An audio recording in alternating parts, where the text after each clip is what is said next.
Hello दोस्तों, स्वागत है आपका हमारा यूट्यूब चैनल जमीन की सच्चाई में। दोस्तों, जमीन की सच्चाई एकमात्र ऐसा चैनल है जो जमीन से जुड़ी समस्याओं के बारे में आपको रूबरू करवाता है। उसके बारे में जो भी समस्या रहेगी आपकी जमीन की, उसके बारे में आपको समाधान तक बताता है। यहाँ तक कि उससे होने वाली घटना के बारे में आपको अवेयर करता है, यानी कि आपको जागरूक करता है। दोस्तों, ऐसी एक सबसे बड़ी परेशानी आपको सामने हम लेकर आ चुके हैं एपिसोड के रूप में। दिक्कत कई मामलों में ऐसा देखा गया है और मुझे सुनने में आया है, कई लोगों ने मुझे कई लोग से मैसेज भी किया था कि जमीन अब तो हमारे नाम पे है, लेकिन हाथ से जाने का डर हमेशा लगा रहता है क्योंकि हमारी ये दिक्कत है, वो दिक्कत है, लोग हमेशा बोलते रहते हैं। तो मैंने सबको समझाने के लिए एक एपिसोड इसलिए बनाया है। तो आज का हमारा टॉपिक क्या है, ध्यान दीजिएगा आप लोग। तो उससे पहले बता दूं, जिन भी लोगों ने अभी तक हमारा चैनल सब्सक्राइब नहीं किया है, आप लोग जल्द से जल्द वीडियो को लाइक और चैनल को सब्सक्राइब कर दीजिए, क्योंकि हमारे जैसी इंफॉर्मेशन आपको कोई नहीं देगा, हमारे जैसा आपको जागरूक कोई नहीं करेगा, क्योंकि हम आपको आपकी ही भाषा में शुद्ध तरीके से, शुद्ध और साफ तरीके से समझाते रहते हैं। ध्यान दीजिएगा दोस्तों, जिस जमीन पर नाम दर्ज है वही जमीन हाथ से कैसे निकल जाती है, ये 4 छुपे कारण। ऐसा क्या चीज है जिसके वजह से जमीन हाथ से निकल जाती है, कौन सी दिक्कत है, उन्हीं बातों पर हम चर्चा करेंगे। और आपको आज आखिर तक जरूर देखिएगा, क्योंकि आखिर में हम बताएंगे इन सभी चीजों से बचने का साफ तरीका। जमीन लेने से पहले क्या जांचना चाहिए, कैसे लेना चाहिए, आपको हम सब सही तरीका बताएंगे। आपके साथ कोई फ्रॉडगिरी कर ही नहीं पाएगा, ये हमारी गारंटी है। ध्यान दीजिएगा। पहला है, सिर्फ नाम होना क्यों काफी नहीं होता। दोस्तों सोचिए, कई मामलों में देखा यह गया है कि जमीन पे आपने जब भी रजिस्ट्री वगैरह करा दी तो लोगों जो है, आप लोग कोई जमीन, मान लीजिए कोई आपने जमीन खरीदी, आपको मैं आसान तरीके से साफ एग्जांपल दे रहा हूँ। आपने कोई जमीन खरीदी, सिर्फ एजेंट या फिर जो जमीन का मालिक है उसके बातों में आकर के आपने जमीन खरीद ली। कैसे खरीदा आपने? देख के, हाँ भाई जमीन तो उसकी बहुत अच्छी है, मैंने पेपर देख लिया, सब देख लिया, ऐसा हम चलते हैं, उसकी रजिस्ट्री करा लेते हैं। ये सबसे बड़ी गलतफहमी होती है और सबसे बड़ा धोखे का कारण भी यही होता है। आगे हम जानेंगे दोस्तों क्या होता है, ध्यान दीजिएगा। और इसीलिए बोला जाता है सिर्फ रजिस्ट्री आपके निवारण का कारण नहीं होती है, कि आपका निवारण यानी काफी नहीं होता है आपके दिलासे के, दिल को दिलासा देने के ये सब सोचने हैं कि रजिस्ट्री हो गई, अब बेफिक्र रहिए आप। दूसरा क्या है, कारण नंबर 1, गलत या अधूरी एंट्री। अब आपको मैं समझाता हूं इस साइड में अच्छे तरीके से कि गलत अधूरी एंट्री का मतलब क्या होता है। ध्यान दीजिएगा। गलत यानी कि गलत तो मतलब गलती होता है। आपका नाम है राजकुमार, आप गए रजिस्ट्री कराने, आपने जो भी अपने डॉक्यूमेंट्स, आधार कार्ड, पैन कार्ड भी जो भी आपने दिया, जो भी उसमें आपसे डॉक्यूमेंट्स मांगे रजिस्ट्री के टाइप, आपने वो दिया, सब में आपका राजकुमार नाम है, आपका राजकुमार सिंह मान लीजिए, पूरा नाम राजकुमार सिंह। तो राजकुमार सिंह जो है आपने दे दिया, राजकुमार सिंह ने अपना डॉक्यूमेंट दे दिया कि रजिस्ट्री के कागजात तैयार करवाइए। लेकिन रजिस्ट्री में गलती एक होया हो गई कि जो टाइपिंग वाला आदमी था, जो टाइप कर रहा था आपके डॉक्यूमेंट्स पे, रजिस्ट्री पे जो नाम सब टाइप करता है, पूरे चीज लिखता है, क्या है, कैसे है, कैसे नहीं है, उसमें नाम जो है हो गया राजू कुमार सिंह।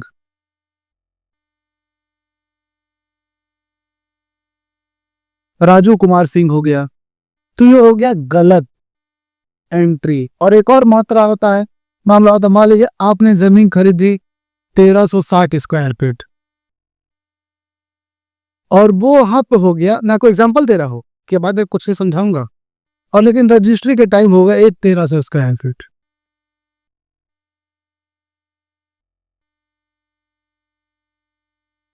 ये गलत हो गया और ये अधूरी एंट्री हो गई। गलत और अधूरी एंट्री दोनों में फर्क क्या है? इसमें आपका 60 स्क्वायर फीट जमीन कम हो गया, एक 20 से में, और इसमें जो है आपका राजकुमार सिंह की जगह राजू कुमार सिंह हो गया। अगर आप कभी भी जमीन बेचने जाएंगे तो जमीन कैसे बिकेगी आपकी? या फिर कोई भी डॉक्यूमेंट्स आपके, कोई भी मान लीजिए कोई और आके बोलता है कि ये भाई राजू कुमार हमारा नाम है तो ये हमारी जमीन है, कोई दावा कर लेने लगता है, उसी मामला गड़बड़ हो जाता है। और जब आप कोर्ट में जो केस चलेगा, केस के वक्त जो है वो आप जब अपने डॉक्यूमेंट साबित करेंगे तो भाई आपके डॉक्यूमेंट्स भी तो राजकुमार सिंह लिखा है, लेकिन रजिस्ट्री के जितने भी डॉक्यूमेंट्स है जमीन के उसमें राजू कुमार सिंह लिखा है। ये भी सबसे बड़ी गलती होती है इन्वेस्टर। सब तरीका हम बताएंगे आपको कैसे आप सुधार कर सकते हैं, आखिर में बताएंगे आपको। पहले अपने हमने जो भी क्वेश्चन तैयार करके रखे हैं उसको आपका हम आंसर दे चुके हैं। और आपके भी अगर कोई अलग से क्वेश्चन है तो आप हमें जो है कमेंट बॉक्स में मैसेज कर सकते हैं, कोई भी सवाल हो, कोई भी दिक्कत हो। और अभी तक अगर आपने वीडियो देखते हुए आ गए तो हमारे वीडियो को लाइक और चैनल सब्सक्राइब करना मत भूलिएगा। आप कर ही दीजिए, छोड़िए कंगम, कर ही दीजिए एक सब्सक्राइब, ध्यान दीजिएगा दोस्तों। तीसरा क्या है? कारण नंबर 2, पुराना मौखिक बंटवारा। पुराना मौखिक बंटवारा सबसे बड़ा दिक्कत, सबसे बड़ी, हर तीसरा आदमी इसी से परेशान है। तीसरा मतलब परेशानी सबसे ज्यादा। मौखिक बंटवारा क्या होता है? मान लीजिए 2 भाई है, 10 भाई भी हो सकते हैं, लेकिन हम एग्जाम्पल में 2 भाई लेकर चलेंगे क्योंकि सबसे सेम ऐसा ही लागू होगा।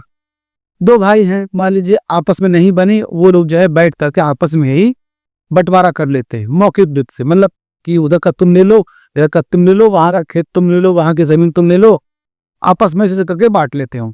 और सब कोई पेपर वर्क नहीं होता है कोई भी, और जो खतौनी अपडेट नहीं होता है, खतौनी में अंश का बंटवारा नहीं होता है। पहले भी जो 2 बीघा का प्लॉट था और भी 2 बीघा का ही प्लॉट है, विरासत में दोनों लोग का नाम है, लेकिन विरासत में दोनों लोगों का नाम होना ही काफी नहीं है, दोनों लोग के नाम पे कितनी कितनी हिस्से आएंगे वो होना जरूरी है। और ये मौखिक बंटवारा का सबसे बड़ा दिक्कत है, क्योंकि पेपर वर्क वाला ही चीज सबसे बेहतर होता है। बाद में चल के दिक्कत हो सकता है पेपर वर्क के बिना, मौखिक रूप से कल किसी की नीयत खराब हो जाए तो फिर से दावा कर सकता है कि ये भी हमारी जमीन है, वो भी हमारी जमीन है। इसलिए आप जब भी अगर अच्छे से साफ तरीके से बंटवारा ले रहे हैं तो बहुत अच्छी चीजें हैं। बंटवारा अच्छे से साफ तरीके से बिना झगड़ा झंझट किए किसी 4 लोग को लुटाए, अब लीजिए बंटवारा मौखिक रूप से, वही जाके फिर अपने कागजों को अपडेट करा लीजिए, अपनी खतौनी को, विरासत को अपडेट करा लीजिए, अंश का बंटवारा कर लीजिए। आप उसमें सबसे बेहतर, दोनों लोगों के लिए बेहतर रहे हो। ये भी कार्ड होते हैं, उसमें दिक्कत होती है। चौथा क्या है? कागज नंबर 3, कब्जा और उपयोग। ध्यान दीजिए इसको। मैंने आपको पहले पॉइंट में क्या बोला था? लोग सिर्फ रजिस्ट्री कराने के बाद अस्थिर हो जाते, बेफिक्र, एकदम सुकून की जिंदगी काटते हैं, ऐसा सुकून, एकदम आराम से तकिया लगाएंगे सो जाएंगे। लेकिन उनके पीठ पीछे काम होता रहता है क्या? क्योंकि उन्होंने कब्जा नहीं लिया था जमीन लेने से पहले, रजिस्ट्री के पहले, या रजिस्ट्री से पहले किसी और कब्जा था, सिर्फ किसी और के नाम पे जमीन थी, लेकिन कब्जा किसी और के नाम पे था, वो कब्जा करके रखा हुआ था। आप जब भी जमीन ले रहे हैं तो बिना कब्जा वाली जमीन मत लीजिए, पहले कब्जा लीजिए फिर रजिस्ट्री लीजिए। यहाँ भी ये दिक्कत होती है, अगर रजिस्ट्री करा ली, कब्जा कोई और लेके बैठा है, रोज झगड़ा होगा, झंझट होगा, फिर कोर्ट केस चलता रहेगा, 15 से 20 साल बर्बाद, हार्ट अटैक भी आ जाएगा, आप मर भी जाएंगे, आपका बेटा केस लड़ेगा। समझे? ये होता मामला सब में। नेक्स्ट क्या है? अगला कारण नंबर 4, गलत सलाह और देरी।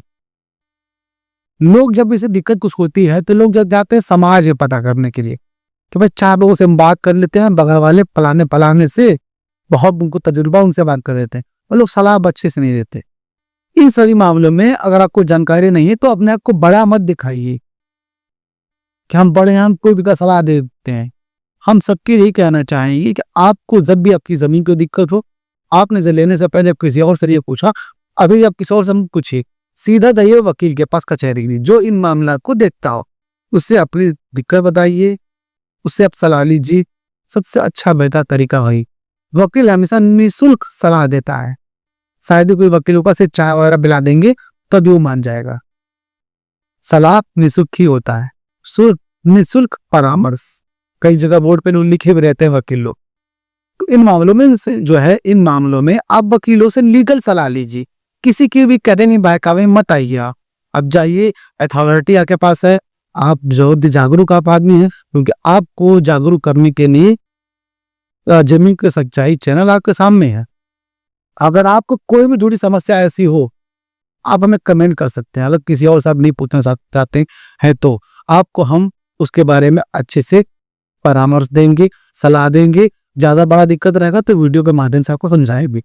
ठीक है दोस्तों, आते अपने टॉपिक की तरफ। अब ध्यान दीजिएगा, जमीन लेने का सही तरीका क्या है आपको हम बताते हैं, जो कि एकदम सही तरीका, कोई दिक्कत नहीं होगा। कभी भी फ्यूचर में दिक्कत हो ही नहीं सकता। कौन क्या कर लेगा, हम हैं आपके साथ, आपको हम जागरूक करके रहेंगे। जमीन की सच्चाई यूट्यूब चैनल जो है आपको जागरूक करके रहेगा, क्योंकि अब हमने जो प्रण लिया है कि हम हर एक भारत के नागरिक को जागरूक करके रहे। कोई भी फ्रॉडगिरिया आ जाए आपके साथ फ्रॉड कर ही नहीं सकता, क्योंकि आपने हमको सब्सक्राइब करके रखा है। ध्यान दीजिए दोस्तों, क्योंकि हम आपको जागरूक करते रहते हैं। कोई भी परेशानी हो उसके पहले आपको हम इस हिसाब से जागरूक कर देंगे कि आपको कोई बाल बाका नहीं कर सकता। छोड़िए, हटाइए, क्या फ्रॉडगिरी करेगा आपके साथ, बाल बाका कर नहीं कर पाएगा। ध्यान दीजिएगा, जमीन लेने का सबसे सही तरीका क्या है, ध्यान दीजिएगा। आप सबसे पहले खतौनी लीजिए। खतौनी कौन देगा? आप बोलेंगे रजिस्ट्री पेपर क्यों नहीं ले सकते? तो रजिस्ट्री पेपर सेफ नहीं माना जाता है। हर आदमी को रजिस्ट्री पेपर नहीं देगा, ज्यादातर खतौनी ही लोग देते हैं। खतौनी लीजिए। और हाँ दोस्तों, अगर आपको इनमें से कोई बातें का समझ में नहीं आए तो मुझे आप कमेंट बॉक्स से मैसेज कर सकते हैं, मैं आपको उसमें जवाब दे दूंगा। ठीक है दोस्तों, आप कोई भी दिक्कत आपको मैसेज कर सकते हैं। आप मुझे बेफिक्र होके, कोई भी दिक्कत हो आपकी, पारिवारिक संबंधित हो कि परिवार के बाहर की हो, कोई बाहुबली अभी जब बड़ा पाया हो, उस पर कब्जा करके बैठा, तब क्या हम मैसेज की हम बताएगी हमारा सरकार बैठी क्यों है, संविधान किस लिए है। ध्यान नहीं हो दोस्तों। खतौनी, खतौनी कौन देगा? खतौनी वो देगा, वो एजेंट देगा। इस एजेंट से आपने जमीन ले रखी है, आप जिस एजेंट से के माध्यम से वो जमीन देखना चाहते हैं, या फिर उससे लीजिए। अगर मान लीजिए कि आपकी जमीन के मालिक से डायरेक्ट बात है तो बहुत अच्छी बात है, आप उसी से खतौनी लीजिए और सीधा बेरा देरी किए जाइए कहाँ, वकील के पास। वकील के पास जाइए और वकील को सीधा बिना उसके कहे अब उसको 500 रुपए दीजिए, 500 या 1000 रुपए।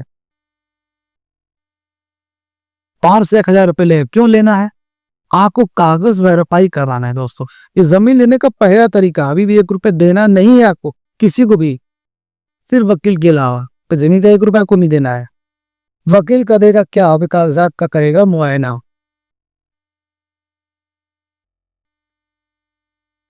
अभी कागजात का करेगा मुआयना। मुआयना में क्या देखा जाता है? पिछली पूरी हिस्ट्री चेक होगी जमीन की, उसकी पूरी हिस्ट्री, पूरा इतिहास निकाल दिएगा वो, और चेक करके बताएगा कहीं उस पर केस तो नहीं है, जो जमीन आप ले रहे कहीं सरकारी तो नहीं है, किसी और का कब्जा है, क्या है वो सब बताएगा। मान ली कब्जा है, कोई केस चल रहा है तो किसी उसमें पेपर में एंट्री है, क्या दिक्कत है, उसमें रास्ता है, सरकारी रास्ता है क्या है, सब बताएगा। कोई भी दिक्कत रहेगा वो बता देगा। आपको चेक करवाना है 20 साल तक का, ये चेक करवाना है आपको 20 साल, यानी कि 2 फसली।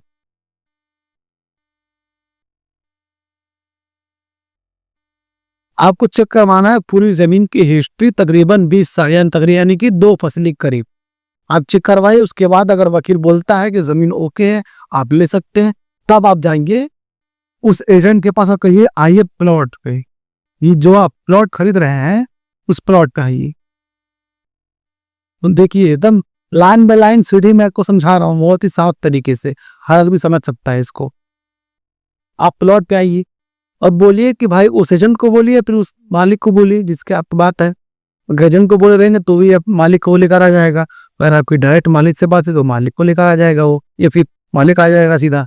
आप उससे बोलिएगा मुझे जमीन पर कब्जा लेना है भाई साहब, आप कब मुझे देंगे, कल देंगे, आज देंगे, परसों देंगे, जब भी देगी, वो जिस डेट को बताएगा उस डेट पर चले जाइए। तो कब्जा लेने का मतलब ये नहीं कि जमीन पे खड़े हो गए और ऐलान कर दी कि जमीन हम खरीद रहे हैं, हमारी जमीन हो गई, नहीं।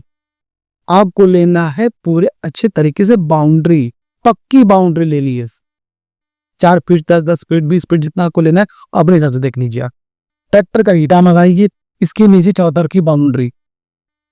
बाउंड्री किस लिए? एक तो पहले आपका कब्जा हो गया आपका, अभी भी पैसा आपको नहीं देना है जमीन वाले को, तो आपका कब्जा हो गया।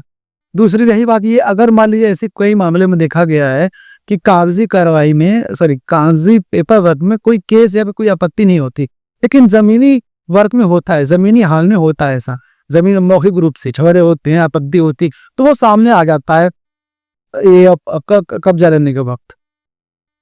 अगर हमारे ऐसा नहीं होता तो बहुत अच्छा। उसके बाद आप थे सीधा बैंक। बैंक से करिए आप RTGS, यानी कि पैसे ट्रांसफर करने हैं आपको। अब RTGS क्यों करना है, हम उसके अकाउंट आगे भी कहेंगे, तो हम RTGS क्यों करेंगे, हम सीधा से अकाउंट पैसे क्यों डाल देते हैं।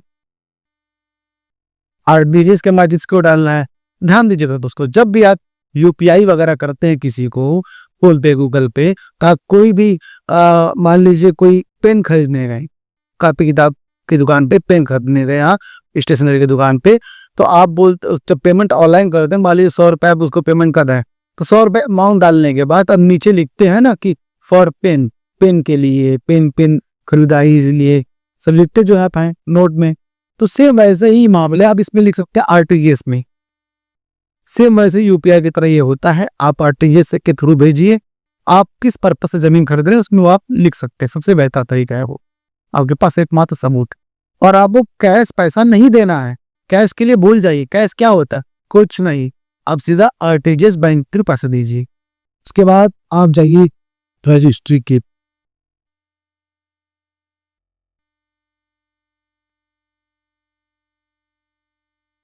रजिस्ट्री कराने वक्त आपको ध्यान क्या देना है, आपको ध्यान ये देना है कि आप जो डॉक्यूमेंट्स अपने दे रहे हैं, ID वगैरह जिसका आपके नाम प्रॉपर दिए गए हैं, वही नाम रजिस्ट्री के वक्त उस पे मेंशन होना चाहिए। आप जो टाइपराइटर जो बैठा है आदमी वहां पे टाइप करने के लिए, उसके साथ बैठ जाइए, बोलिए मेरा नाम भाई देख देख के अच्छे से भरो, ध्यान से। आपको जल्दबाजी नहीं देनी है करने, सब में जल्दबाजी कर लो, लेकिन एक जहां नाम का वक्त टाइम आए और जहां एंट्री यानी कि नाम की एंट्री हो और प्लस जमीन का रकबा तय जहां लिखा जाता है, वहां पे चीज ध्यान देना है। आप आराम से हाथ बैठिए, तो मत घूमिए, तब आप रजिस्टर अच्छे से कराइए। और रजिस्टर कराने के टाइम ये भी ध्यान देना है कि आपने जो अमाउंट दिया है वही एक्चुअल अमाउंट आप लिखवाइए। आगे आपको बहुत फायदा करता है रजिस्ट्री। आज जो एक्चुअल अमाउंट आप खरीदे रहेंगे उसी अमाउंट पे आप सरकारी रेट मत लिखाइए कभी की। सरकारी रेट के अगर ऊपर आप जमीन खरीद रहे हैं, आप जो रेट आपने जो दिया वो रेट आप लिखाई कीजिए, भले आप 2 पैसा एक्स्ट्रा लगे रजिस्ट्री के बाद, आपको आगे चलकर बहुत फायदा करेगा। बैंक लोन लेने में, सरकारी मुआवजा लेने में कोई भी चीज नहीं, तो फायदा करेगा। रजिस्ट्री के 15 से 20 दिन बाद अब कहना है नामांतरण।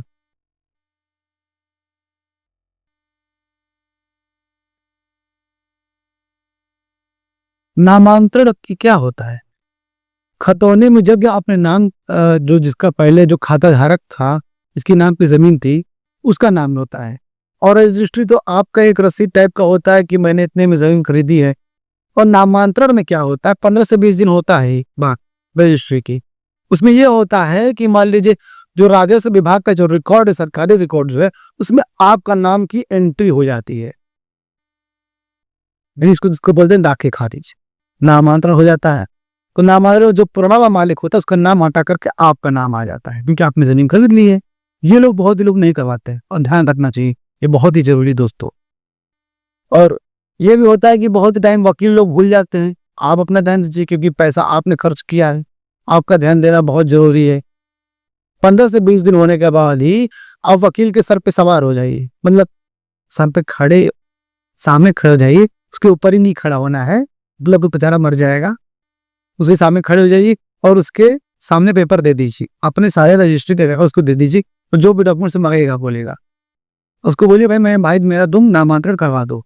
कई वक्त में वकील लोग को याद आता है, वो नामांतरण के लिए पैसे अप्लाई कर देते हैं, लेकिन कई मामलों में वो भूल जाते हैं, तो उस वक्त आपको क्लियर हो जाएगा। और जब तक आपका नाम शो न करने लगे तब तक आप ऑनलाइन चेक करते रहिए, और जब नामांतरण आपका नाम शो करने लगता है नामांतरण में, तब आपकी जमीन अपनी हो जाती है, बिल्कुल सेफ तरीके। ये पैटर्न से अगर आप जमीन लेंगे, आपके साथ मेरा दावा है कोई धोखा नहीं कर सकता। कोई धोखा करेगा, कोर्ट केस होगा, तुरंत मामला खारिज हो जाएगा, आपकी जीत रहेगी तुरंत हर मामले में।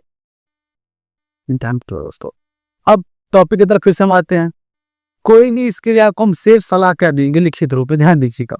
हमारी साफ सलाह है कि सिर्फ नाम देकर निश्चित न रहें। आपके कागज, कब्जा स्थिति और रिकॉर्ड समय समय पर जांचते रहें। जमीन का मामला लापरवाही नहीं, रणनीति मामला है। जो मैंने आपको समझाया, सिर्फ पेपर वर्क नहीं, मामला सामने भी दिखना चाहिए हर तरीके से। हर 6 महीने 2 साल आपने जमीन के कागजात आप चेक करते रहिए ऑनलाइन। स्टार्टिंग में पता चल जाता है, बहुत अच्छा लगता है दोस्तों। तो अंत में आपको यही कहना चाहेंगे, आपकी कोई परेशानी अगर हो, आप हमें कमेंट बॉक्स में जरूर मैसेज कीजिए। आगे कोई भी दिक्कत हो, जो वकील नहीं बताएगा, सरकारी पुलिस ने बताएगी, आपको हम बताएंगे। जमीन का सच्चाई चैनल आपको जागरूक करता रहता है, आपको वो बताएगा और आपको जागरूक करके ही रहेगा जब तक आप जागरूक नहीं होकर आएंगे। ठीक है दोस्तों, याद रखिएगा, आपको इस वीडियो को लाइक करना है, चैनल को सब्सक्राइब करना है और इस वीडियो को ज्यादा से ज्यादा लोगों तक शेयर करना है, ताकि हर लोग जो है इस बात से अवेयर हो सके, जागरूक हो सके, हर लोगों को ये बात पता चल सके। दोस्तों बढ़ते हैं अपने आखिरी लाइन की तरफ। अगर आपको कोई भी सवाल हो तो आप मुझे कमेंट बॉक्स में मैसेज कर सकते हैं। ठीक है दोस्तों, फिर मिलेंगे दोस्तों किसी नए वीडियो में, किसी नए टॉपिक की तरफ। तब तक हमें दीजिए इजाजत। जय हिंद दोस्तों।